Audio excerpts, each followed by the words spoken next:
guys, kembali lagi di channel Kuliah Sosiologi. Jangan lupa like, comment, and subscribe-nya ya.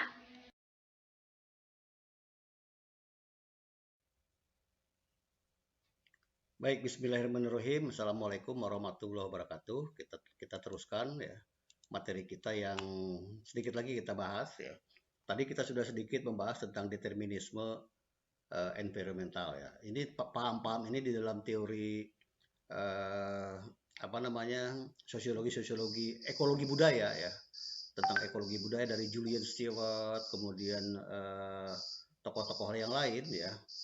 Kemudian Hardesty, kemudian Emilio Moron dan lain-lain, itu banyak sudah dibahas ya. Nah, hari ini kita teruskan materi kita yang tadi ya tentang determinisme environmental. Nah, kemudian manusia juga setelah dia berakal, kemudian dia bisa menundukkan alam, maka mulailah alam ditundukkan untuk kepentingan manusia. Maka dikenallah dengan aliran baru atau di dalam ilmu lingkungan disebut dengan possibilism environmentalism gitu. Jadi manusia lah yang menundukkan alam ya. Semula manusia ditundukkan oleh alam, tapi kemudian manusia mencoba menundukkan alam ya. Coba kita lihat contohnya, misalnya saya pernah saya pernah atau belum pernah ya, saya lupa ya. Seperti di negara-negara barat itu kan kalau dia musim dingin yang sangat ya, di negara-negara Skandinavia, Eropa Utara, Norwegia, Finland, ya Swedia, Denmark seperti itu kan sudah mendekati daerah-daerah Greenland gitu ya, udah ke arah utara, dingin betul itu dibandingkan Eropa Selatan gitu.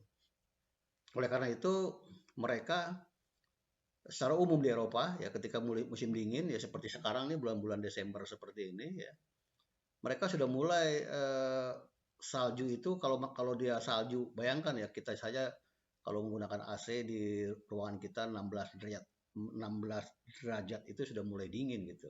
Apalagi kalau misalnya 5 derajat atau bahkan di bawah 5 atau di bawah 0 misalnya. Itu kan bukan main dingin gitu. Maka bisa jadi radiator mobil juga bisa beku gitu ya. Radiator mobil yang lain-lain juga bisa beku. Maka mobil-mobil di sana AC mungkin tidak laku di sana, tapi dia menggunakan heater ya, pemanas ya. Sehingga di ruangan-ruangan mereka dibuat mesin-mesin pemanas.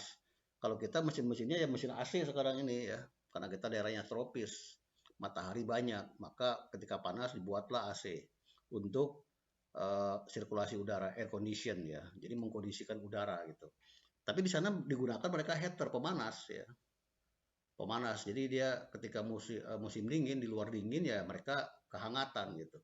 Dulu mereka hanya membuat, kalau kita lihat film-film klasik ya, film-film koboi, film-film yang lain, dia ketika musim dingin dia akan bikin di rumahnya itu ada api unggun ya, ada bara api seperti itu ya. Tapi ketika musim dingin yang sangat ya, mereka menciptakan heater-heater seperti itu, pemanas ya. Sehingga mereka memang ketika musim dingin ya relatif jarang mandi ya. Ya karena memang situasinya seperti itu. Mereka hanya cuci muka ya, kemudian gosok gigi ya, selesai. Nah, kita nggak mungkin seperti itu begitu. Kita kalau nggak mandi seharian berbeda, karena kita beda lagi. Jadi manusia sudah mulai menundukkan tentang situasi ya, situasi alam ya. Termasuk misalnya contoh-contoh lain ya, kalau orang yang di pinggir-pinggir pantai, di pinggir sungai ya, makanannya dari ikan, ikan itu cepat busuk. Kita tangkap satu hari, besoknya udah mulai bau. Maka mulailah diciptakan sistem pengawetan makanan. Bahkan di dalam antropologi itu ada yang seorang tokoh dari Prancis ya, yang banyak meneliti di daerah Amerika Selatan, yaitu Jean-Claude Lévi-Strauss ya. Lévi-Strauss ya. Itu pernah meneliti ya tentang kuliner di Amerika Selatan ya. Nah, salah satu tulisannya yang pernah saya baca tentang segitiga kulineri ya. Segitiga kuliner gitu. Menurut beliau itu sistem pengawetan makanan ya, karena memang makanan-makanan yang itu harus diawetkan ya, ada beberapa makanan yang ketika kita tangkap kemudian atau kita panen ya mudah basi atau mudah busuk, maka manusia mulai menciptakan ya untuk menundukkan alam tadi supaya makanan tidak terbuang ya. Maka diciptakan sistem-sistem pengawetan makanan ya. yang paling kuno menurut beliau itu pertama adalah fermentasi ya, diasamkan. Jadi seperti susu misalnya. Susu kan mudah mudah mudah basi ya. Sebentar saja sudah masuk bakteri dan lain-lain, maka dibuatlah eh, pengasaman ya, fermentasi. Ya, misalnya kalau kita kenal dengan yogurt sekarang ya, itu bentuk fermentasi dari susu ya. Tape misalnya singkong gitu, dibuat fermentasi ya. Diasinkan ikan ya. Ikan ada yang diasinkan karena ikan itu mudah busuk ya. Ada yang diasinkan, ada yang disalai atau diasapkan ya.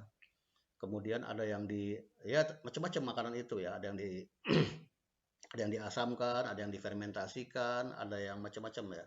Ada bentuk segitiga kuliner itu saya pernah bahas itu ya di dalam kuliah-kuliah kita yang semester lalu, mungkin saya lupa ya karena sudah lama sekali itu menceritakan tentang teknologi-teknologi pengawetan makanan ya. Termasuk sate gitu. Sate adalah bentuk makanan yang paling kuno sebetulnya. Bukan yang paling modern karena dibakar daging itu gitu.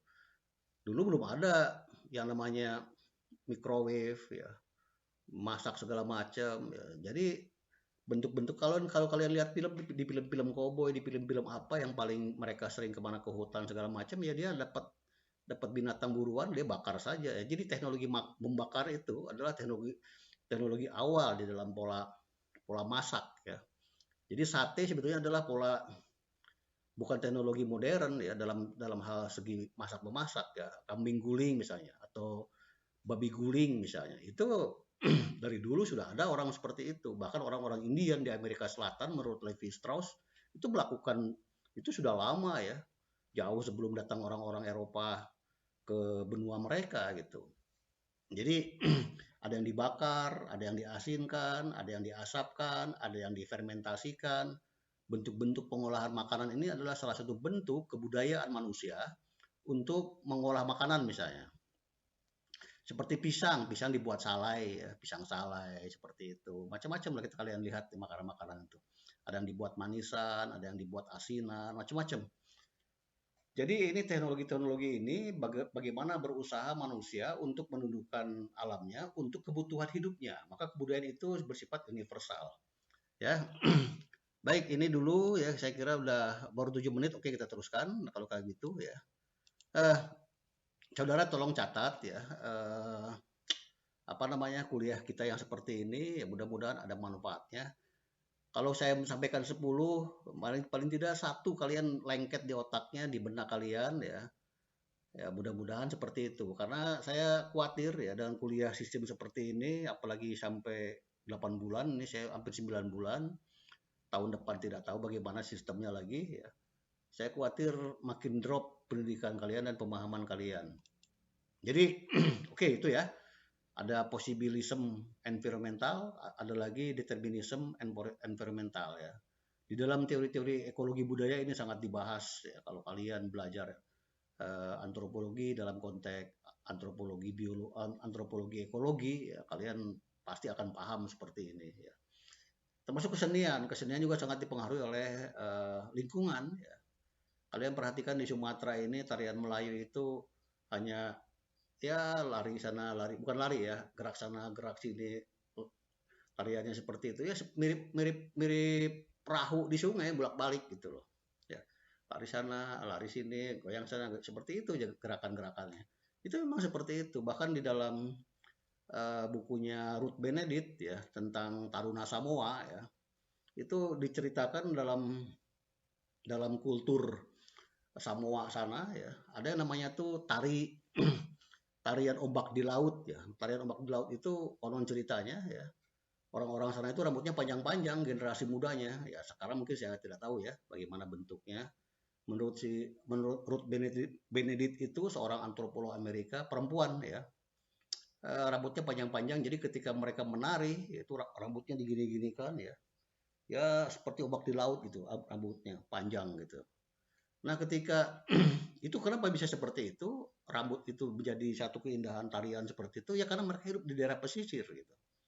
Jadi mereka mengadopsi seperti itu. Kalian lihat lagi orang-orang di Papua atau di Irian ya.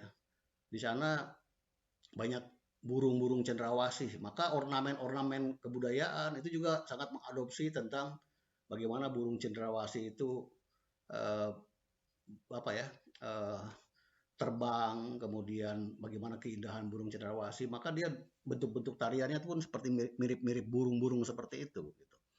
Nah, jadi di dalam Taruna Samoa tadi, di dalam bukunya yang ditulis oleh Ruth Benedict tadi ya, ketika di daerah Samoa itu ya, mungkin ketika beliau meneliti di sana ya tahun-tahun 50-an, 60-an seperti itu ya, sekarang udah 40 tahun yang lalu mungkin ya, atau sudah 50 tahun yang lalu ya, apakah masih seperti itu karena budaya itu berubah. Menurut beliau, ketika seseorang itu mengalami kemalangan, katakanlah kematian orang tua, kematian saudara segala macam, maka generasi muda itu digunduli ya, dibotak.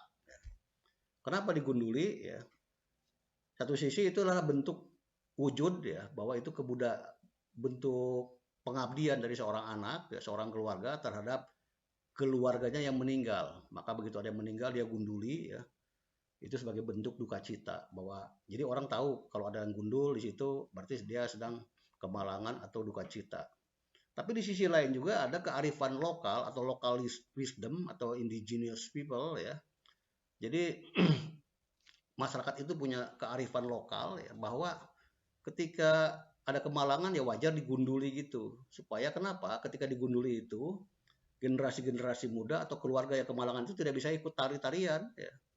Karena tidak etis ketika baru kemalangan dia ikut tari-tarian ombak di laut gitu. Jadi itu bentuk lokal wisdom ya. Jadi di sisi lain adalah bentuk penghambaan dan pengabdian dari keluarga terhadap yang meninggal. Tapi di sisi lain juga sebagai kontrol sosial bahwa dia ketika ada kemalangan itu tidak boleh menari gitu. Karena tidak etis ya. Keluarganya ada kemalangan dia menari-nari seperti itu. Bayangkan saudara ketika digunduli untuk bisa rambut panjang itu bisa sampai setahun ya. Mungkin ya. Saya tidak pernah gondrong seperti itu. Tapi kalau misalnya sampai panjang sampai sebahu itu kan dibutuh waktu setahun minimal atau lebih kalau memang itu. Jadi bayangkan ya, ada kontrol di sini ya. Sebagai budaya itu mengontrol terhadap kehidupan kita. Kalau kita melarang anak-anak muda, kamu jangan menari, sementara rambutnya tidak digunduli, itu susah. Tapi dengan cara sistem ada semacam mitos-mitos seperti ini adalah bentuk local wisdom yang dibuat oleh nenek moyang mereka. Jadi nenek moyang mereka sebetulnya pintar ya, pintar bagaimana mengontrol kebudayaan seperti itu. Oke, saya kira itu ya. Nanti kita teruskan lagi kuliah kita, ya mudah-mudahan ada manfaatnya. Terima kasih atas segala kekurangannya ya. Sampai ketemu lagi, mudah-mudahan kita bisa kuliah offline yang lebih menarik ya. Baik, terima kasih saudara-saudara. Mohon dicatat, kita diskusi lagi melalui forum-forum Google Meet maupun Zoom ya. Tapi ini pengantar ya. Saya sengaja membuat seperti ini supaya nanti ketika kita masuk di dalam Zoom atau di dalam Google Meet tidak lagi ngomong-ngomong mengulang-ulang, tinggal lagi kita mendiskusikan materi-materi yang pendek-pendek seperti ini. Terima kasih saudara-saudara.